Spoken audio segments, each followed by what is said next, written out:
What kind of man keeps riding when the world is falling apart around him? What kind of man doesn't turn back, even when the storm is roaring like a living thing? Jedediah Briggs never thought he was that man, not until the night he found her. The storm came down from the high passes without warning. Wind slammed across the open range, tearing at the sage and rattling the mesquite. The sky turned a hard steel gray, swallowing the mountains in a sheet of cold rain. Thunder cracked overhead, so close it shook the ground beneath his Mustang's hooves.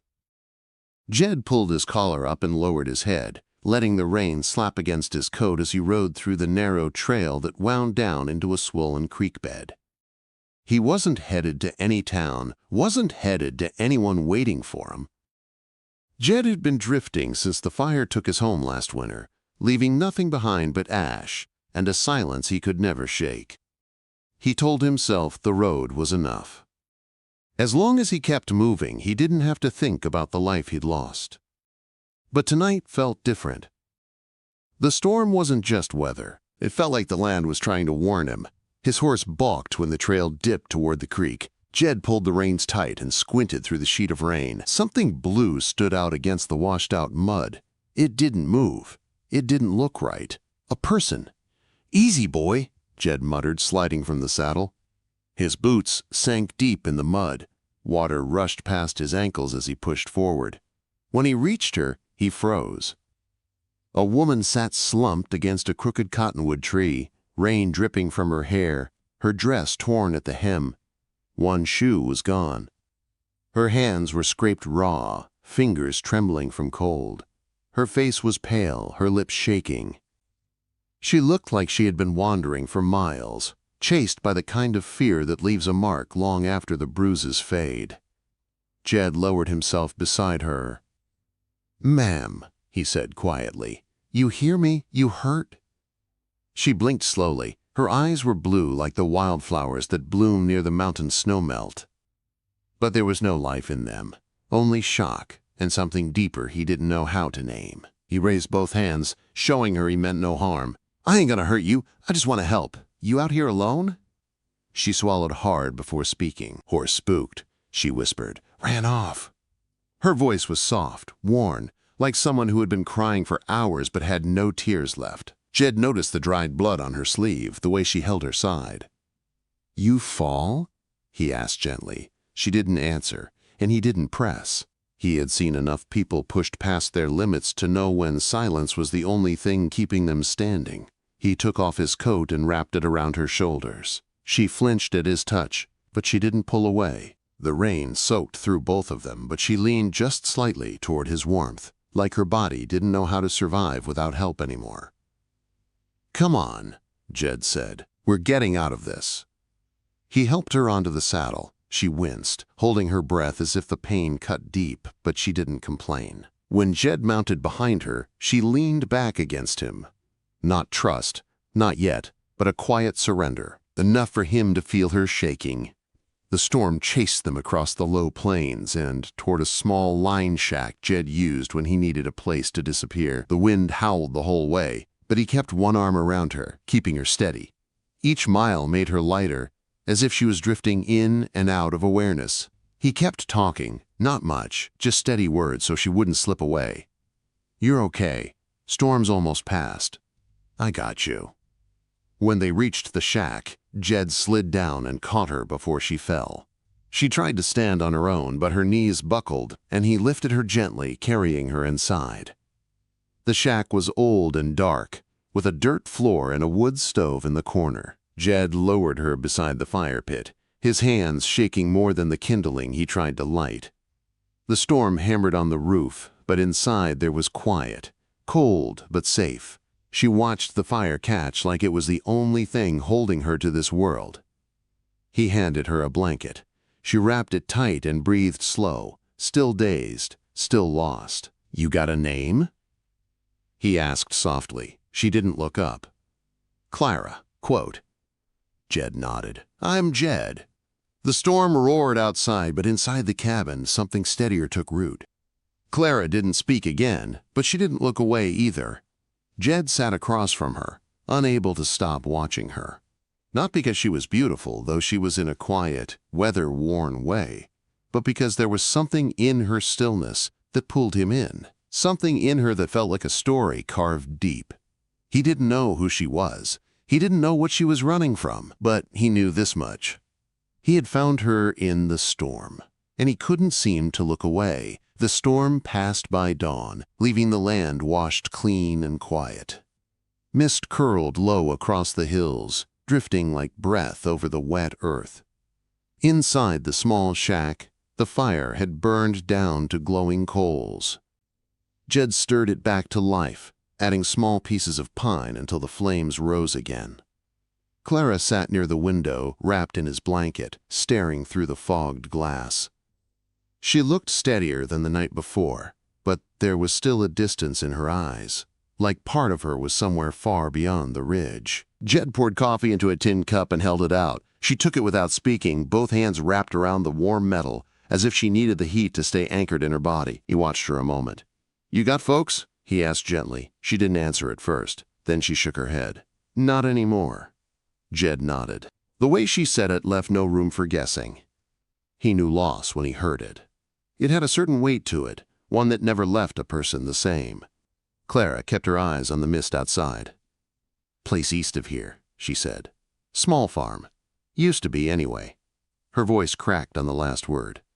"I don't know what's left." Quote. He waited. Silence was something he understood. It gave people room to breathe when the world had taken too much from them. "There was a man," she said at last. "Came through 2 weeks ago." She swallowed hard. "He wasn't kind." Jed felt his jaw tighten. He didn't ask what the man had done. The bruise darkening her ribs, the dried blood on her sleeve, the ripped hem of her dress. All of it answered for her. "What happened?" he asked quietly. "I fought," she said. "Then I ran." She turned toward him. For the first time since he'd found her, she met his gaze without flinching. Even exhausted as she was, there was strength there, deep strength. Enough to survive things that would break plenty of others. "You did right," Jed said. Clara's breath trembled. Not because she didn't believe him, but because it had been a long time since anyone had said words meant to steady her. Later that morning, he saddled his horse and checked the trail for signs of the storm breaking. Clara stepped outside with him, boots sinking into the wet ground. Her hair hung loose over her shoulders, still damp from the night before. When she saw the sky clearing, something softened in her expression. Hope or fear? Jed couldn't tell which. Maybe both. He didn't ask her plans, but she spoke anyway. "I can't keep running forever," she said. "You don't have to," Jed replied. "Not alone." She looked down at her hands, then back at the horizon. "I need to see what's left of my home. I need to know if anything survived." Quote. Jed studied her for a long moment, the way she held her arms tight across her chest, the way her eyes stayed fixed on the east. She'd been through something terrible, something she hadn't fully spoken yet, but he knew this much. She wasn't a woman who broke easy. "I'll ride with you," he said. Clara didn't move, didn't speak, but the way her breath hitched, the way her shoulders eased just slightly, told him what it meant. They rode east the next morning. Clara sat straight in the saddle, though her ribs still made her wince with every bump. Jed stayed close beside her, watching the road, the trees, the shifting sky. Anything that might remind him danger still lingered somewhere behind them. The land changed as they rode. The red earth deepened to brown, tall grasses waving in slow, tired patterns. Abandoned fences lined the road. Smoke-blackened trees leaned like old ghosts. Clara stared at everything like she was trying to memorize the world before she stepped back into her past. Just after noon, they crested a hill, and Clara's breath left her in a single broken sound. Smoke stains, charred beams, ash. Her farm lay in ruin.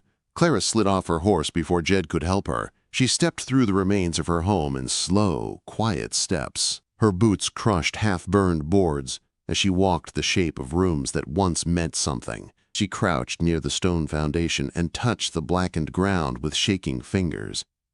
"He did this," she whispered, "because I wouldn't leave." Jed stood near, giving her space.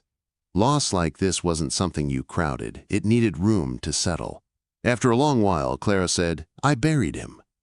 Jed's head lifted. "The man?" She nodded. "I tracked him, took back what he stole, and I buried him where no one will find him." Her voice didn't shake. It didn't rise. It was simple truth spoken by someone who'd walked too far to ever be the same again. Jed didn't judge her, he just nodded. "You did what you had to." Clara stood there a long time, watching the ruins of her life without collapsing into them. That alone told him more about her than any story could. Finally, she looked at him. "What now?" Quote, Jed looked over the land, scarred, quiet, but still there, still hers. "You rebuild," he said, "if you want, and if you do, I'll help." Her eyes softened, not a smile, something deeper, a kind of beginning. Clara didn't speak right away. She just stood there, in the middle of the ashes, the wind pulling at her hair, her dress brushing against the blackened ground. She looked like a woman deciding whether she still belonged in this world or not. Jed stayed close, not touching her, not urging her. He trusted her to find her footing. She had already walked through more fire than most people ever would. They set up a small canvas tent by the edge of the old orchard that evening. 3 crooked apple trees still stood, branches twisted but blooming with pale blossoms. Clara stared at them a long time, as if she couldn't believe anything could still grow here. They ate a simple meal by the fire. Clara held her tin cup with both hands, warming her fingers. Jed watched the way her shoulders relaxed, just a little, the way her eyes softened when the fire lit her face. "What now?" she asked again, quieter this time. Jed looked at the dead farm, then at the small, stubborn blooms on the apple trees. "Now we build something new," he said. "One board at a time." Clara didn't smile, but her breathing eased. It was enough. The next morning she woke before sunrise. Jed heard her boots in the grass outside, heard the quiet way she walked among the ruins. When he stepped out, she was kneeling by a patch of scorched earth, her hands resting on her thighs, her face lifted to the pale sky. "I'm ready," she said. Those 2 words changed everything. They started with the shed. The land fought them at every turn. The ground was uneven and rocky. The boards they hauled from a nearby abandoned barn were warped with age. Clara's hands blistered.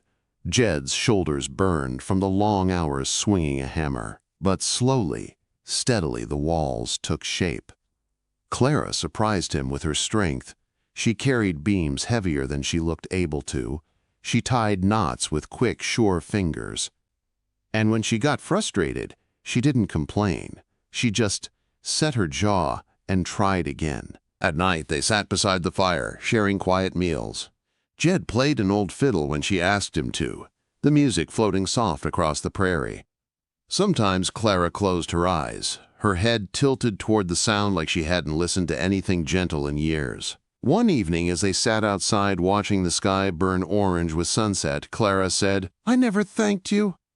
Jed shook his head. "You don't need to." She turned toward him. "I do." The way she said it made his chest tighten, not because of the words, but because of the softness behind them. She wasn't just thanking him for finding her, she was thanking him for staying. A few days later, they finished the shed. It wasn't much, but it stood straight with a tight roof and a door that didn't creak. Clara ran her hands along the smooth wood, her eyes bright in the afternoon sun. "It feels like something," she whispered, "like the beginning of a home."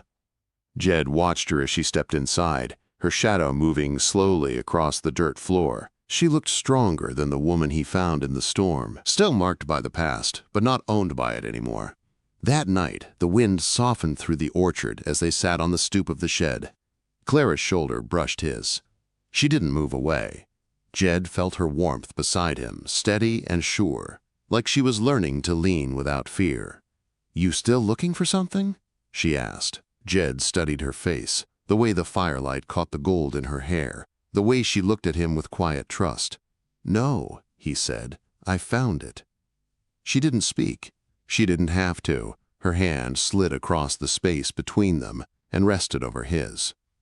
Lightly at first. Then, steady. They sat like that for a long time, letting the silence wrap around them like a blanket. Winter came early, but it didn't matter. They had a roof that held strong. They had wood, enough for the fire. They had a small stack of dried apples from the orchard. They had 2 worn coats hung beside the same post. And they had each other.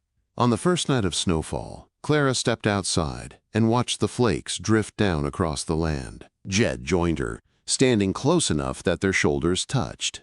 She turned her face toward him. The snow caught in her hair. Her eyes were calm, sure, alive. "You found me in the storm," she said softly. He nodded. "And I'm not leaving." She reached up and rested her hand against his cheek. It was the first real touch she'd given him, gentle and certain. He held her hand there, neither of them pulling away. The storm had taken almost everything from her, but it had brought her Jed. And together, they were building something stronger than anything the fire had destroyed.